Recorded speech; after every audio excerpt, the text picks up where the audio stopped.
2025년 개편된 키프리스의 특징이 무엇인지 여러분께 상세히 소개시켜 드리도록 하겠습니다. 새롭게 개편된 키프리스의 가장 기본적인 특징은 통합 검색 기능이 고도화되었다는 것입니다. 지금 접속하고 있는 서비스는 키프리스입니다. 그래서 키프리스를 예시로 들어 여러분께 설명을 드릴 텐데요.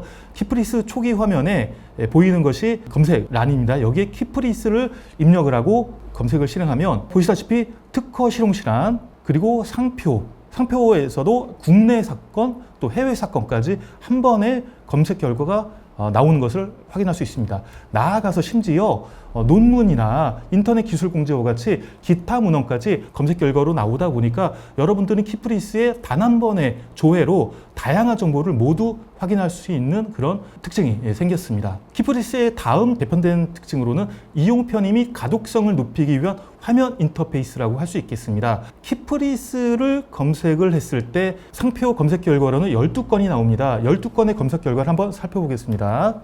먼저 왼편에는 검색 필터 기능이 있습니다. 그래서 권리 구분, 유형 또는 행정 상태별로 해서 원하는 상표를 골라서 맞춤형으로 확인할 수가 있습니다. 지금은 전체 선택으로 되어 있기 때문에 키프리스가 포함된 모든 상표가 다 나타나고 있는데요. 그 항목이 12건입니다. 그리고 이제 오른편에 보이는 것이 검색 결과 영역입니다. 오른쪽 위에는 이 검색 결과를 어떻게 더 세련되게 볼 것인지에 대한 어떤 옵션이 있습니다. 그래서 문자별로 또는 일자별로 또는 분류별로 오름차순, 내림차순 또는 한 페이지에 몇 건의 문헌을 볼 것인지를 선택을 함으로써 이 검색 결과 영역을 좀 더 사용자 편에 맞게 확인할 수가 있습니다. 근본 개편된 키프리스의 또 다른 특징은 특정 상표를 보고 싶다라고 했을 때 새로운 검색창이 정보창이 열리지 않고 기왕의 정보창이 분할되면서 상세한 상표에 대한 설명이 나타난다는 겁니다. 예전에는 검색 결과에서 특정 상표를 클릭하면 새로운 정보창이 열렸어요.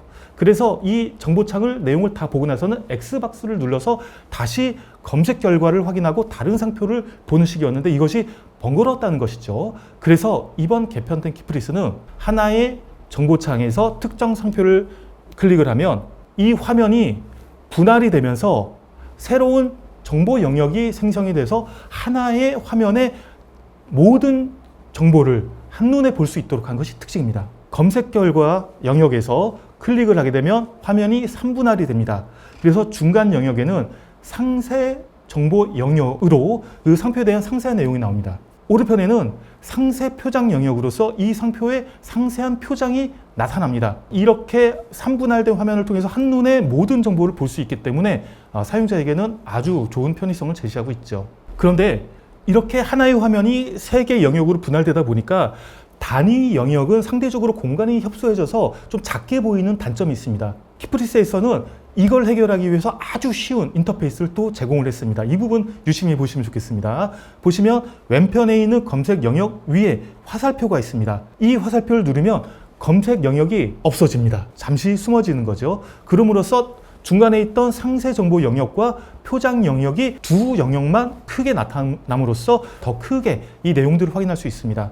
그리고 심지어 표장 영역마저도 도면 닫기에 이 부분을 누르면 사라집니다. 잠시 숨어지게 되는 거죠. 그러면 이 화면에 상세 정보만 더 크게 볼 수 있게 되는 겁니다. 물론 상세 표장 영역도 이 화살표가 남아있기 때문에 이 부분을 다시 누름으로써 다시 상세 표장을 확인할 수 있습니다. 그래서 이 3분할된 화면을 가지고서 어떤 식으로든지 1분할 화면 또는 2분할 화면 또는 전체 3분할 화면 원하는 대로 자신이 원하는 정보를 화면에 표현시킴으로써 자세하게 정보를 확인할 수 있게 한 것이 근본 개편된 키프리스의 큰 특징이라 하겠습니다. 이렇게 제공되는 정보들 중에서 가장 중요한 것이 상세 정보 영역이겠죠. 상세 정보 영역을 키프리스는 어떤 내용들을 제공하는지 한번 살펴보겠습니다. 첫 번째 탭에서는 상세 정보를 제공을 합니다. 이 상세 정보는 출원인 또는 상표권자 또는 출원번호 이런 식으로 서지사항이라고 하는 일련의 모든 정보들을 한눈에 볼 수 있게 제공을 합니다. 그 다음 출원 공고는 영상 처음에 말씀드렸죠. 상표 심사 결과 이 상표는 등록 요건에 부합되는 것 같다. 이 신청할 사람들은 해 라고 할 때 발행하는 것이 출원 공고입니다. 출원 공고가 이렇게 드러나서 나타나서 여러분들이 확인할 수 있고요. 이 출원 공고를 거쳐서 최종적으로 상표 등록이 되었을 때는 등록 공고를 다시 또 발행을 합니다. 이 등록 공고도 확인할 수 있습니다. 그리고는 이제 등록사항에서는 이 상표가 등록은 언제 됐는지, 또 등록료는 언제 납부를 했는지, 또 갱신을 했는지 이런 정보를 확인할 수 있고요.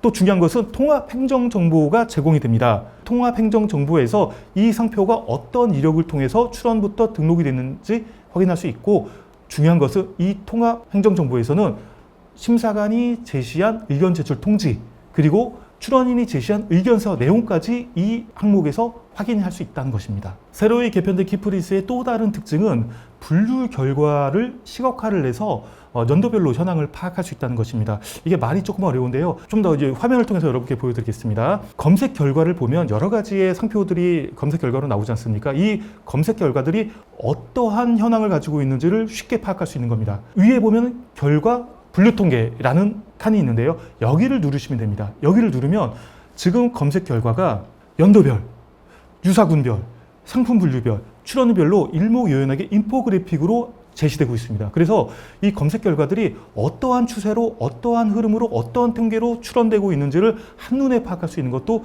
이번에 개편된 키프리스의 특징이라 하겠습니다. 다음으로 이제 이번에 개편된 키프리스의 특징은 여러 다양한 검색 디바이스 환경을 고려해서 반응형으로 제공한다는 것인데요. 여러분들이 키프리스를 노트북으로 검색할 수도 있고 스마트폰으로 검색할 수도 있습니다. 어떠한 디바이스로 이제 검색을 하든 간에 이 키프리스는 그 디바이스의 환경에 맞춰서 동일한 이제 검색이 가능하도록 인터페이스를 제공하고 있습니다. 검색을 어떻게 하든지 간에 검색 결과가 동일하게 얻어질 수 있기 때문에 여러분들은 어떤 디바이스든지 신경 쓰지 마시고 편안하게 키프리스에 검색을 하시면 되겠습니다.